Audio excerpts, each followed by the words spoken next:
yang mana pada sore hari ini kita masih dapat berkumpul di Aula Kejaksaan Negeri Sijunjung guna menyampaikan press release dari perkara tipikor dana ADD tahun 2016 sampai tahun 2017 Nagari Tumbulun, Kecamatan Tanjung Gadang, Kabupaten Sijunjung. Selawat dan salam tak lupa kita aturkan ke junjungan kita Nabi Muhammad SAW telah membawa kita dari alam jahiliyah ke alam penuh keramatan seperti yang kita rasakan pada hari ini. Yang saya hormati rekan-rekan pers, wartawan dalam hal ini, yang saya hormati Saudara Anton dari Padang Express, kemudian saya hormati Saudara Ogi Haluan, kemudian Saudara Faiz TV One, Saudara Hafiz Tribun, kemudian Saudara Edo Pos Metro, kemudian Sabta Jurnal Sumbar Pom.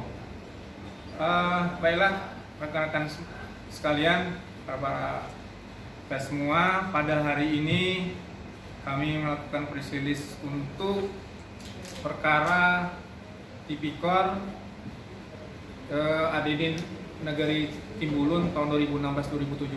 Adapun kronologis perkara, asal perkara yaitu dari laporan masyarakat tanggal 24 September 2021.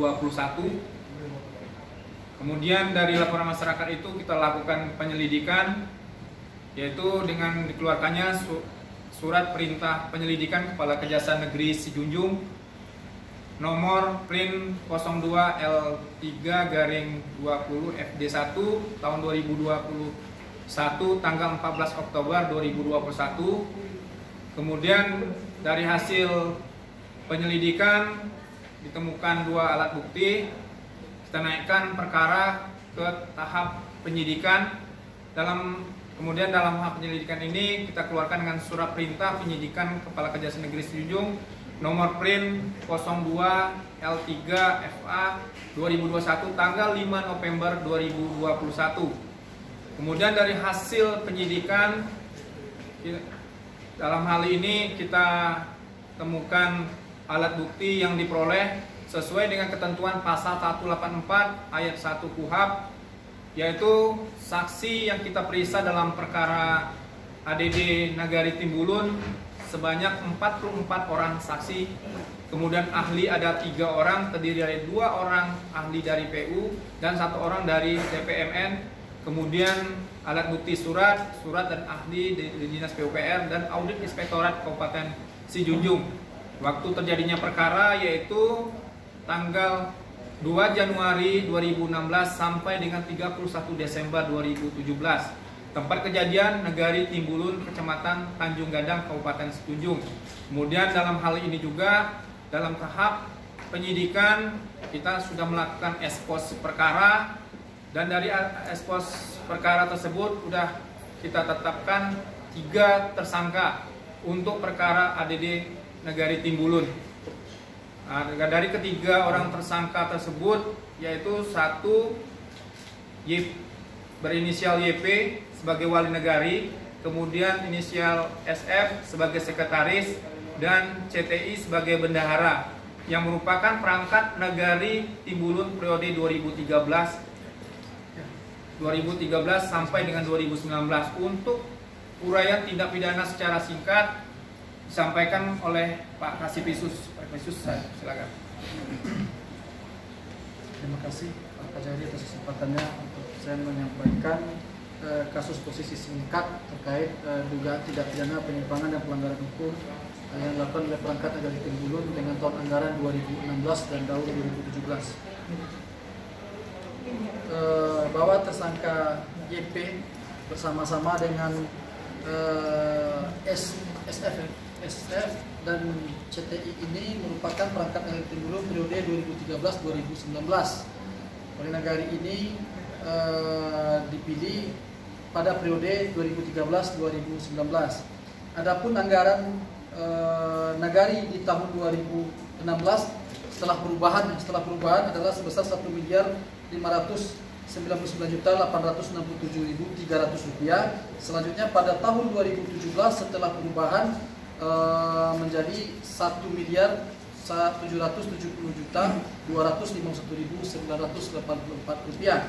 Adapun peruntukan dari anggaran APB Nagari tersebut adalah di tahun 2016 adalah bidang penyelenggaraan pemerintah nagari sebesar 746.646.300 rupiah, bidang pelaksanaan pembangunan nagari 658.775 rupiah, bidang pembinaan kemasyarakatan 178.446 rupiah, bidang pemberdayaan masyarakat 15 juta rupiah, sedangkan biaya terduga 6 juta.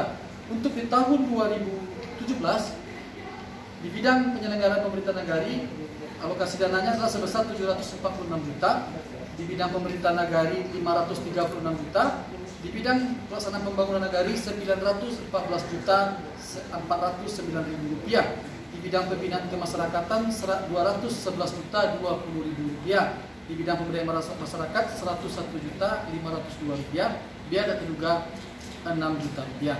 Terhadap penggunaan APB Nagari ini seluruhnya terserap terkecuali biaya tidak terduga sebanyak 6 juta per masing-masing tahun. Nah, kemudian terhadap penyelenggaraan kegiatan nagari ini pada tahun 2017 telah dilaksanakan pemeriksaan rutin oleh Inspektorat Kabupaten Sijunjung, di mana pada saat pemeriksaan rutin tersebut sudah ditemukan adanya indikasi penyimpangan terhadap penggunaan keuangan nagari, terutama dalam penggunaan pajak. Pajak tahun 2016 dan tahun 2017 tidak disetorkan oleh perangkat nagari Timbulun. Nah, akan tetapi terhadap pemeriksaan tersebut tidak ditindaklanjuti oleh perangkat nagari Timbulun. Sehingga berdasarkan laporan dari masyarakat di bulan September 2021 tersebut, kita melakukan kegiatan penyelidikan. Setelah kita tentukan adanya perbuatan pidana, maka kita tindak lanjuti dengan kegiatan penyidikan. Nah, maka pada hari ini sesuai apa yang disampaikan oleh Pak Kajari tadi, sesuai dengan ketentuan pasal 184 ayat 1 KUHP tersebut, kita telah memperoleh atau menemukan minimal 2 alat bukti.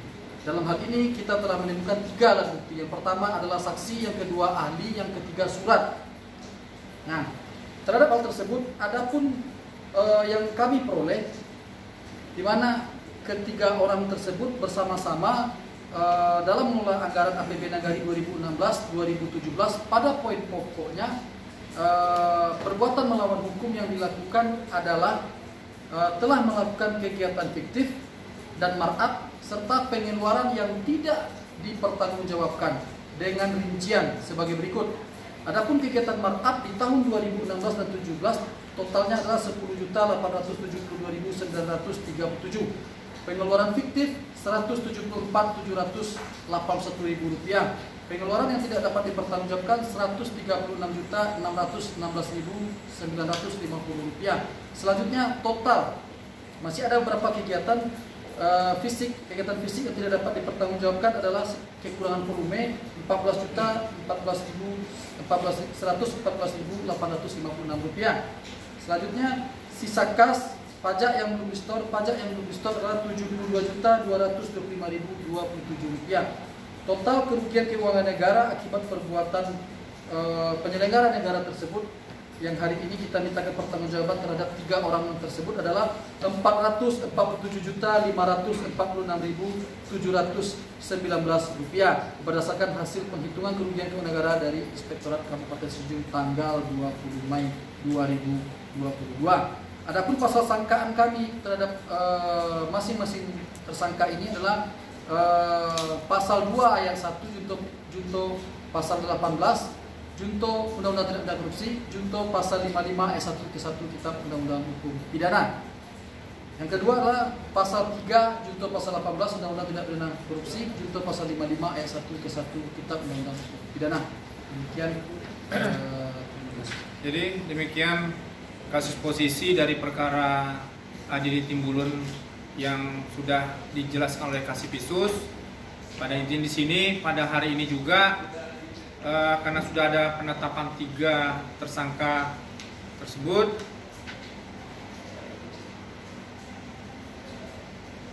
tersebut, kita dari hasil ekspos tadi sepakat untuk ketiga tersangka yang masing-masing berinisial YP SF dan CTI untuk proses penyidikan dan memudahkan penyidikan kita ke depan.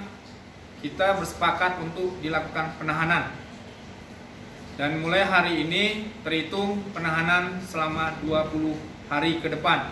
Penahanan ini dilakukan oleh tim penyidik mengingat keadaan yang menimbulkan kekhawatiran bahwa para tersangka akan melarikan diri, merusak dan atau menghilangkan barang bukti atau mengulangi tindak pidana sebagaimana ketentuan dalam pasal 21 ayat 1 KUHP. Mungkin demikian yang bisa kami sampaikan dalam rilis pada hari ini. Apabila ada pertanyaan, kami persilakan.